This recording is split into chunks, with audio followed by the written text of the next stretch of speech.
Last week కంప్లీట్‌గా markets అయితే మాత్రం కొంచెం వాలటైల్‌గా మనం చూసాం. బట్ ఈ వీక్ అయితే మాత్రం కొన్ని ఇంపార్టెంట్ ఈవెంట్స్ ఉన్నాయి. వాటి గురించి సేమ్ టైమ్ ఈ వీకెండ్ టైంలోనే వార్ అప్డేట్స్ రిలేటెడ్‌గా మనం డిస్కస్ చేయాల్సినవి కూడా ఉన్నాయి కాబట్టి వాటి గురించి.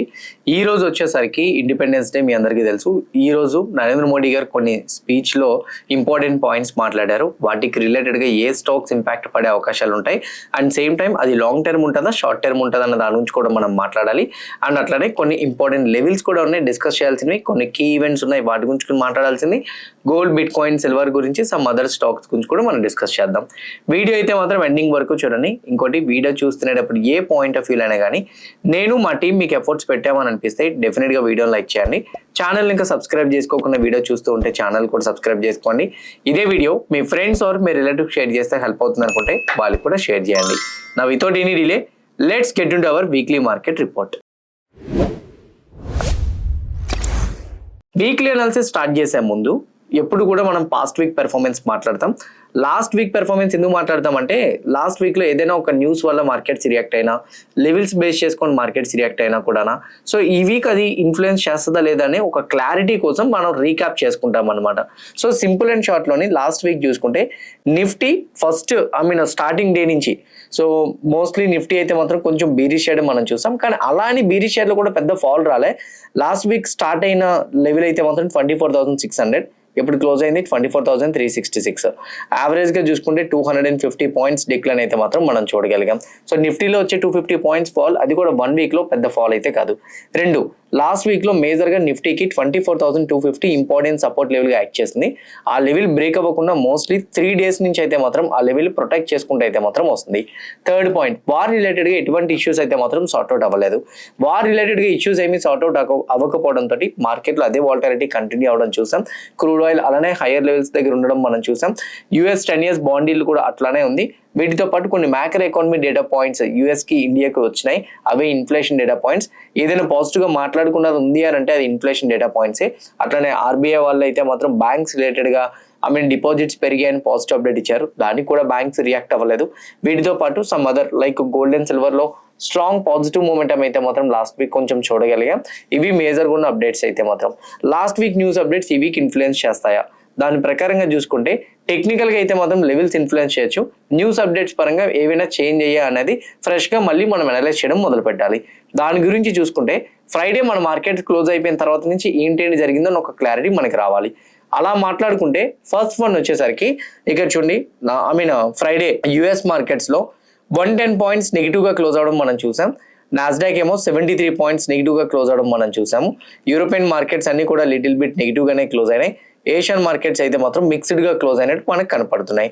కరెంట్లీ గిఫ్ట్ నిఫ్టీ ఎక్కడ ట్రేడ్ అవుతుందనే దాని గురించి మనం చూసుకుంటే 24,393 మనకి ఎస్టర్డే అంటే ఫ్రైడే నిఫ్టీ 50 క్లోజ్ అయింది అయితే మాత్రం 24,360.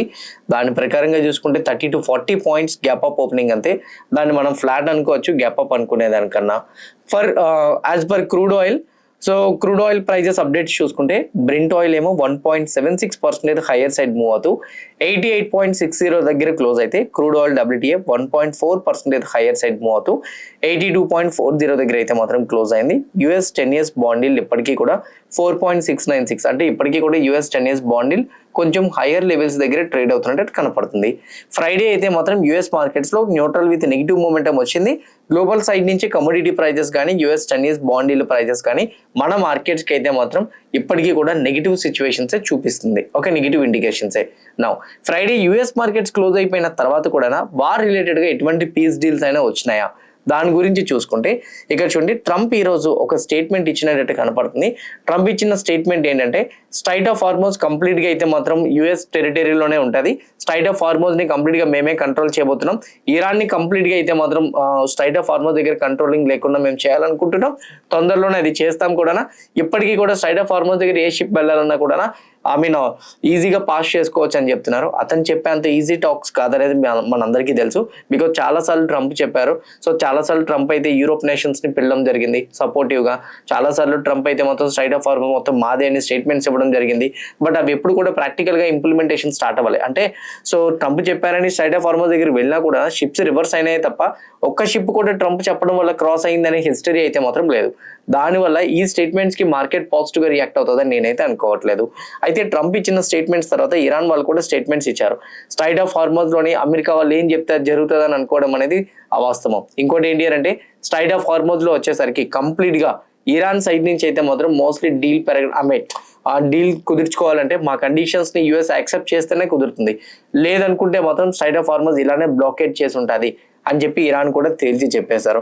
సో ఈ అప్డేట్స్ ఇంకా ఇలానే ఉన్నాయి కాబట్టి క్రూడ్ ఆయిల్ హైయర్ లెవెల్సే ఉంటాయి, మార్కెట్లో వాలటాలిటీ ఇలానే కంటిన్యూ అవుతుంది అనేది నా ఒపీనియన్. ఈ వాలటాలిటీ ఇలానే కంటిన్యూ అయితే మాత్రం మార్కెట్స్ లో పెద్దగా అయితే మాత్రం మనం స్ట్రాంగ్ ర్యాలీ చూడడానికి తక్కువ ప్రాబబిలిటీస్ ఉంటాయి అనేది నా ఒపీనియన్. ఓకే, నా ఇప్పటి వరకు వార్ సిచ్యువేషన్స్ పరంగా అయితే మాత్రం మార్కెట్లో వాలటాలిటీ కంటిన్యూ అవుతుందని మనకు అర్థమవుతుంది. ఓకే, బాగానే ఉంది. నా ఇప్పుడు రైట్ నా నరేంద్ర మోడీ గారు ఏ స్టేట్మెంట్స్ చేశారు ఒక్కొక్కటి నేను మీకు చెప్తాను. ఏ స్టాక్స్ లాభపడడానికి అవకాశాలు ఉన్నాయని దాని గురించి కూడా చెప్తాను. ఫస్ట్ చూడండి, మోడీ గారు ఫస్ట్ చెప్పిన పాయింట్ ఏంటి అని అంటే ఇండియా ఎకానమీ అయితే మాత్రం లాస్ట్ 10 years లో, లాస్ట్ 12 years లో అంటే బీజేపీ గవర్నమెంట్ వచ్చిన తర్వాత లాస్ట్ 12 years లో చాలా ఫాస్ట్ గా గ్రో అయిందని కూడా చెప్తున్నారు. అయితే ఆబ్వియస్లీ పొలిటికల్ గా కొన్ని ప్రమోషన్స్ చేసుకుంటూ ఉంటారు కదా వాళ్ళ పార్టీ గురించి మాట్లాడుతూ. అది పక్కన పెట్టేస్తే స్టాక్ మార్కెట్ రిలేటెడ్ మనం మాట్లాడుకుంటే 2047 కి 100 gigawatts న్యూక్లియర్ గోల్ ఉందని చెప్తున్నారు. 5 న్యూ న్యూక్లియర్ రియాక్టర్స్ అయితే మాత్రం మోస్ట్లీ ఇప్పుడు ప్రెసెంట్ రైట్ నో లాంచ్ చేయడానికి అయితే అంటే స్టార్ట్ చేయడానికి అయితే మాత్రం as of now government approvals ఇచ్చిందని కూడా చెప్తున్నారు. ఈ న్యూక్లియర్ గోల్స్ పైన ఏదైతే ఇండియన్ గవర్నమెంట్ 2047 కి టార్గెట్ పెట్టుకుందో దీనివల్ల లాంగ్ టర్మ్ కి, షార్ట్ టర్మ్స్ ఈ స్పీచ్ వల్ల షార్ట్ టర్మ్ ఏ స్టాక్స్ ఇంపాక్ట్ అవ్వండి, లాంగ్ టర్మ్ కి చెప్తున్నా. ఒకవేళ ఇదే గవర్నమెంట్ కంటిన్యూ అవుతే దీనివల్ల లాంగ్ టర్మ్ కి అయితే మాత్రం న్యూక్లియర్ రియాక్టర్స్ పైన వీళ్ళు ఏదైతే పాజిటివ్ స్టేట్మెంట్స్ చేశారో దీనివల్ల మేజర్ గా లాభపడే కంపెనీస్ అయితే మాత్రం L and T, BHEL, MTAR technologies, Walchand Nagar industries companies అయితే మాత్రం కొంచెం పాజిటివ్ గా రియాక్ట్ అవ్వచ్చు. వీటితో పాటు సెమీ కండక్టర్స్ రిలేటెడ్ గా నరేంద్ర మోడీ గారు ఇంకో స్టేట్మెంట్ కూడా ఇచ్చారు. కమింగ్ టైమ్స్ లోనే అయితే నెక్స్ట్ 7 to 8 years లో అయితే మాత్రం సెమీ కండక్టర్స్ మన ఇండియాలోనే మ్యానుఫ్యాక్చరింగ్ చేసుకునే విధంగా నెక్స్ట్ 7 to 8 years లో అయితే మాత్రం మన ఇండియాలోనే సెమీ కండక్టర్ ప్లాంట్స్ ని ఇన్స్టాల్ చేసే విధంగా అయితే మాత్రం ముందుగా అడుగులు వేస్తున్నాం. అండ్ ఇంకోటి ఏంటంటే గవర్నమెంట్ సైడ్ నుంచి ఇవ్వాల్సిన పర్మిషన్స్ అన్ని ఇచ్చినాం, దీనికి కావాల్సిన సపోర్ట్ కూడా ఇస్తాం, స్పెషల్ ఇన్సెంటివ్స్ కూడా తీసుకొస్తామని చెప్పి మోడీ గారు అయితే స్టేట్మెంట్ చేశారు. 5 to 8 సెమీ కండక్టర్ ప్లాంట్స్ కూడా నెక్స్ట్ 8 years లో బిల్డ్ అవుతాయని కూడా చెప్పారు. ఒకవేళ మన ఇండియాలోనే సెమీ కండక్టర్ మ్యానుఫ్యాక్చరింగ్ అని స్టార్ట్ అయితే నెక్స్ట్ 7 to 8 years లో అనుకునేటట్టు ట్రిగ్గర్ అయితే మాత్రం ఇదే గవర్నమెంట్ కంటిన్యూ అయితే అది ట్రిగ్గర్ అవుతుంది. సో అంటే కంపల్సరీగా అచీవ్ చేస్తారు. దానివల్ల మేజర్ గా లాభపడే కంపెనీస్ అయితే CG power, Kaynes technology, Dixon technologies లాంటి కంపెనీస్ అయితే మాత్రం లాభపడే అవకాశాలు ఉన్నాయి. దాని తర్వాత మోడీ గారు చెప్పిన దాని ప్రకారంగా రైల్వే ఎలక్ట్రిఫికేషన్ 1925 లో స్టార్ట్ చేస్తే 30% మాత్రమే ఆ టైంకి రీచ్ అయింది. బట్ మేమైతే లాస్ట్ 1 decade లో 70%, 30% రీచ్ అయితే మేము లాస్ట్ 10 years లో 70% కంప్లీట్ చేసామని చెప్తున్నారు. ఈ రైల్వే ఎలక్ట్రిఫికేషన్ ఇంకా బెటర్ వేలోనే డెవలప్ చేస్తామని కూడా చెప్తున్నారు. అయితే ఆల్రెడీ చేసి ఉంది కాబట్టి దీనికి రియాక్ట్ అవ్వదు అంతగా నేను అనుకుంటున్నాను. ఒకవేళ కానీ రియాక్ట్ అయితే ఈ రైల్వే ఎలక్ట్రిఫికేషన్ రిలేటెడ్ గా ఉన్న stocks RVNL, IRCON, BHEL, Siemens India, ABB India maybe లాభపడే అవకాశాలు కూడా ఉన్నాయి. ఇంకోటి ఏంటంటే ఆర్టిఫిషియల్ ఇంటెలిజెన్స్ పైన అవగాహన పెంచడం కోసం ఏ రిలేటెడ్ గా ఫ్రీగా ఎడ్యుకేషన్ క్లాసెస్ కూడా మొదలు పెడతామని చెప్పారు. అది కూడా మెయిన్ పాయింట్ ఏంటంటే ఏ స్కిల్ ఇంప్రూవ్ అవడం కోసం అని చెప్తున్నారు. ఒకవేళ ఇలానే ఉంటే డైరెక్ట్ బెనిఫిట్ అవ్వకపోవచ్చు కానీ మేబీ లాంగ్ టర్మ్ ఏ రిలేటెడ్ గా ఇలానే స్కిల్స్ మన ఇండియాలో ఉంటే అవుట్ ఆఫ్ ద కంట్రీస్ ఉన్న ఎంప్లాయీస్ ని మనం హైర్ చేసుకోవాల్సిన అవసరం ఉండదు కాబట్టి మన దగ్గర ఎంప్లాయ్మెంట్ ఎక్కువ క్రియేట్ అవుతుంది టెక్ రిలేటెడ్ గా. మేబీ దాని ప్రకారంగా చూస్తే TCS, Infosys, HCL Tech, Persistent System, Tech Mahindra లాంటి కంపెనీస్ లాభపడే అవకాశాలు కూడా ఉన్నాయి. సేమ్ టైం మన ఇండియా పైన one of the finest industry మీ అందరికీ తెలుసు డిఫెన్స్ సైడ్ నుంచి. సో డిఫెన్స్ సైడ్ నుంచి కూడా చాలా స్ట్రాంగ్ చేయాలని అనుకుంటున్నామని అండ్ లోకల్ మ్యానుఫ్యాక్చరింగ్ ఎక్కువగా మేము ఎంకరేజ్ చేయాలనుకుంటున్నాం. డిఫెన్స్ సైడ్ నుంచి సప్లై మన సైడ్ నుంచి ఎక్స్పోర్ట్ ఇంకా పెంచాలని మేము డిసైడ్ అవుతున్నామని స్టేట్మెంట్ కూడా చేశారు. దీనివల్ల డిఫెన్స్ రిలేటెడ్ స్టాక్స్ లో BL, HAL, BDL, data patterns లాంటి కంపెనీస్ లాభపడే అవకాశాలు కూడా ఉన్నాయి.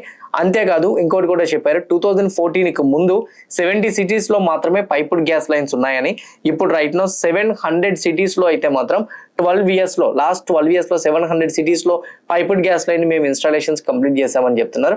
దీన్ని ఇంకా డబుల్ చేస్తాం నెక్స్ట్ 10 years లో అని కూడా చెప్తున్నారు. ఈ స్టేట్మెంట్స్ వల్ల GAIL, Gujarat gas, IGL, MGL లాంటి కంపెనీస్ లాభపడే అవకాశాలు కూడా ఉన్నాయి. And last but not least చెప్తున్న దాని ప్రకారంగా అయితే మాత్రం ఈవీ రిలేటెడ్ గా same time power sector related గా అయితే మాత్రం మోస్ట్లీ కంప్లీట్ గా వచ్చేసరికి డెవలప్ చేస్తాం అనేటట్టు, కంప్లీట్గా ఈవీ సైడ్, రెన్యూబుల్ సైడ్, వీటి సైడ్ ఎక్కువగా ఫోకస్ చేస్తాం అనేటట్టు స్టేట్మెంట్స్ ఇచ్చారు. దీనివల్ల మేజర్గా లాభపడే కంపెనీస్ అయితే L and T, BHEL, Siemens, ABB India, Tata power.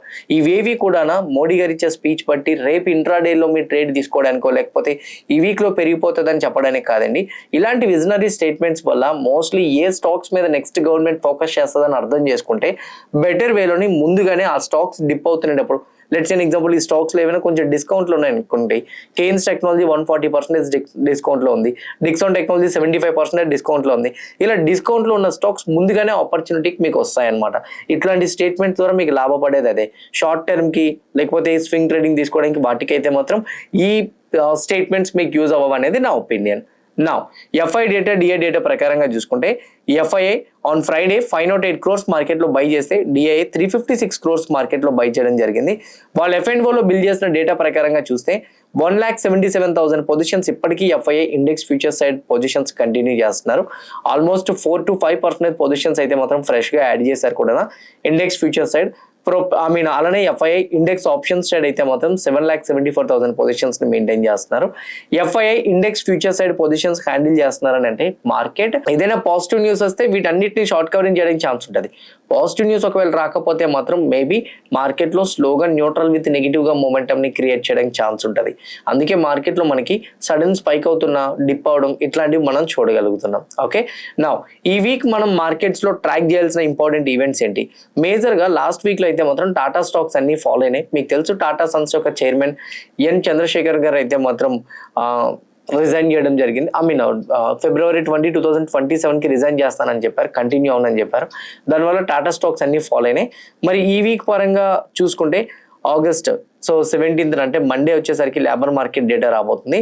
Tuesday European union economic sentiment index రాబోతుంది. ఎఫ్ఓఎంసీ మినిట్స్ వెన్స్డే అయితే మాత్రం ఉన్నాయి. One of the important event ఇది. థర్స్డే వచ్చేసరికి infrastructure output, US jobless claims data. Friday వచ్చేసరికి పిఎంఐ ఫ్లాష్ డేటా అయితే మాత్రం రాబోతుంది. బ్యాంక్ లోన్ గ్రోత్ డేటా రాబోతుంది. మరీ మార్కెట్ని ట్రిగ్గర్ చేసే ఈవెంట్స్ అయితే మాత్రం ఏం లేదు. ఏదైనా కొంచెం మనం ట్రాక్ చేయాల్సి వస్తుంది అనే ఈవెంట్ గురించి చూసుకుంటే ఎఫ్ఓఎంసీ మినిట్సే మేబీ ట్రాక్ చేయడానికి ఛాన్సెస్ ఉంటాయి అనేది నా ఒపీనియన్. నా టెక్నికల్గా మార్కెట్స్ని చూసుకుంటే అంటే ఏం జరగచ్చు ఈ వీక్కి అనే దాని గురించి చూసుకుంటే నిఫ్టీ 24,266, ఆల్మోస్ట్ 250 to 270 అయితే మాత్రం important support zone for Nifty. Resistance zone అయితే మాత్రం 24,500. ఈ జోన్కి ఎయిదర్ అప్ సైడ్ కానీ డౌన్ సైడ్ కానీ ఎక్కడ కూడా మనం మొమెంటం ఇస్తున్నట్టు చూడట్లేదు. సో దానివల్ల 24,270 to 250 ఇన్ బిట్వీన్ జోన్ కానీ నిఫ్టీకి డౌన్ సైడ్, అప్ సైడ్ ఏమో 24,500. సో ఎనీథింగ్ ఈ వీక్లో 24,500 బ్రేక్ అయితే హైయర్ సైడ్ చూస్తాం, 24,266 బ్రేక్ అయితే డౌన్ సైడ్ చూస్తాం. రెండు లెవెల్స్ కానీ బ్రేక్ అవ్వకపోతే ఈ రేంజ్లోనే కన్సాలిడేట్ అవ్వడానికి ప్రాబబిలిటీస్ అయితే ఉన్నాయి.